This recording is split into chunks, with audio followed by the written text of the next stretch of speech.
Assalamualaikum warahmatullahi wabarakatuh. Sahabat suluh muda, siapakah di antara kita yang tak mengenal Friedrich Nietzsche?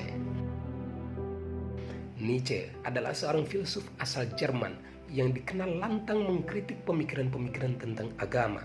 Bagi Nietzsche, Tuhan hanyalah ide buatan manusia untuk mendapat kepastian dalam ketidakjelasan. Nietzsche yang pemikiran filsafatnya identik dengan filsafat perspektivisme, terkenal dengan pendapat Tuhan telah mati. Konsistensinya dalam mengkritik kebijakan-kebijakan puritanisme agama di Eropa dan menganggap agama hanya mengajarkan tindakan destruktif kepada penganutnya menjadikannya sebagai seorang yang dikenal sebagai sang pembunuh Tuhan.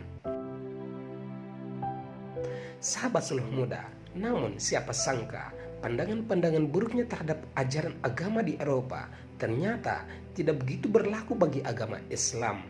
Hal ini dikarenakan Nietzsche ternyata sangat mengagumi sosok Nabi Muhammad SAW yang dikatakan Nietzsche sebagai sosok pembaharu sempurna dengan segala macam karisma yang dimiliki Nabi Muhammad SAW.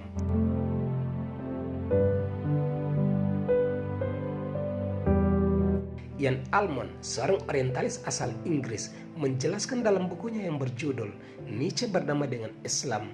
Ia mengatakan bahwa Islam bagi Nietzsche adalah sebuah unaffirmative Semitic religion yang mengajarkan tentang nilai-nilai kehidupan dengan tegas, agama yang menjunjung tinggi nilai-nilai kemanusiaan, agama yang mengajarkan manusia untuk percaya dengan kemampuannya sendiri.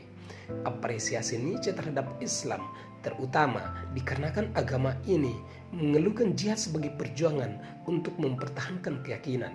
Hal ini sangat sejalan dengan pemikiran Nietzsche tentang nasihatnya yang menyarankan agar setiap umat manusia harus menjadi seorang Abernetz atau manusia yang memiliki kemauan atas keunggulan dan kehendaknya sendiri dan tidak terjajah.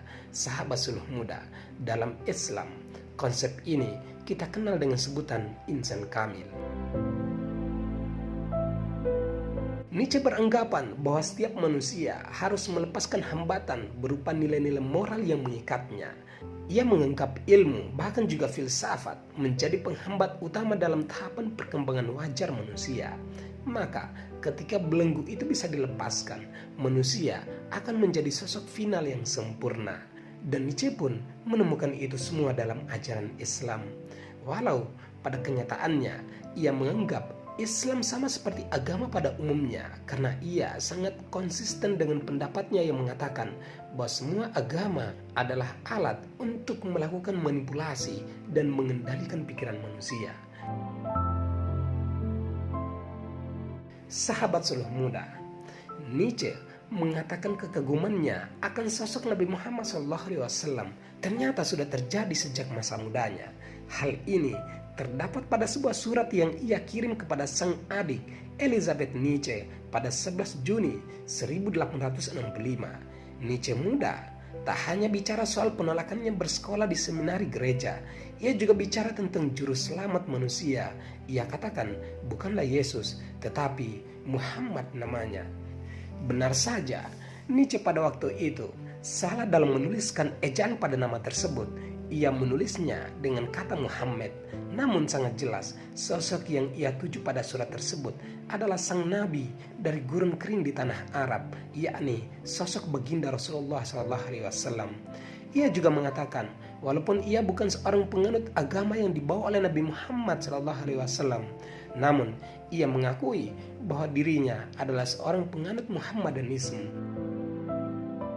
Nietzsche beranggapan bahwa Nabi Muhammad SAW adalah seorang pelato dari Jazirah Arab karena menurutnya konsep reformasi pada ajaran Rasulullah sejalan dengan konsep pemikiran yang ia canangkan selama ini. Sosok Muhammad dalam pandangannya adalah seorang pembaharu yang mengajarkan bagaimana seharusnya seorang manusia memandang kepada manusia lain dan seorang manusia harus menghargai hak dan kebebasan yang setiap individu miliki. Nietzsche sangat vokal menentang konsep keagamaan di Eropa yang menurutnya pada waktu itu sangat otoriter dan krisis identitas.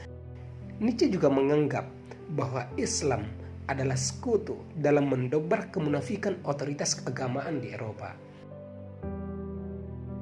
Dalam sebuah kutipan surat yang Nietzsche kirimkan kepada temannya Henry Koselledt. Ia menulis, "Tanyakan kepada sobat lama Christoph, maukah ia pergi bersamaku ke Tunisia selama 1 atau 2 tahun? Aku ingin hidup untuk beberapa waktu bersama orang-orang muslim di suatu tempat di mana mereka mempraktikkan keimanan mereka dengan saleh. Dengan begini, mataku dan cara pandangku terhadap semua hal yang berbau Eropa bakal semakin tajam." Sahabat sulh muda, kekaguman Nietzsche terhadap reformasi dan konsep yang dibawa oleh Islam tercatat dalam sebuah buku yang berjudul Nietzsche and Islam, karya Roy Jackson. Di sisi lain, seorang penulis asal Jerman, Siegfried Mandel, dalam bukunya yang berjudul Nietzsche and the Jews, bahwa Nietzsche memberikan simpati yang besar kepada Muhammad SAW sebagai pembawa semangat dan teladan kehidupan. Ia sangat yakin bahwa seorang filsuf itu akan lebih memilih Arab ketimbang Yahudi dan akan lebih memilih Muhammad SAW dibanding Yesus. Sahabat sulh muda, kekaguman Nietzsche terhadap Islam dan Nabi Muhammad SAW ternyata juga menurun kepada 2 orang pengikutnya, yaitu Michael Foucault dan Jacques Derrida. Mereka berdua yang merupakan sosok ahli waris pemikiran filsuf agung itu juga secara terang-terangan mengutarakan kekagumannya akan ajaran Islam.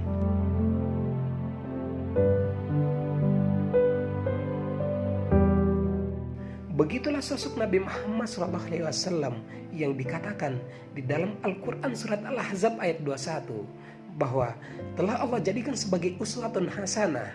Ini ternyata bukan hanya menjadi panutan bagi umat Islam semata, melainkan bagi seluruh umat manusia. Kecerdasan dan keteladanan yang Nabi Muhammad miliki ternyata mampu meluluhkan hati siapapun yang menganggap dirinya berseberangan dengan beliau. Termasuk dalam hal ini seorang filsuf ternama asal Jerman yang dikenal dengan sang pembunuh Tuhan, yakni Friedrich Nietzsche. Wallahu a'lam bishawab.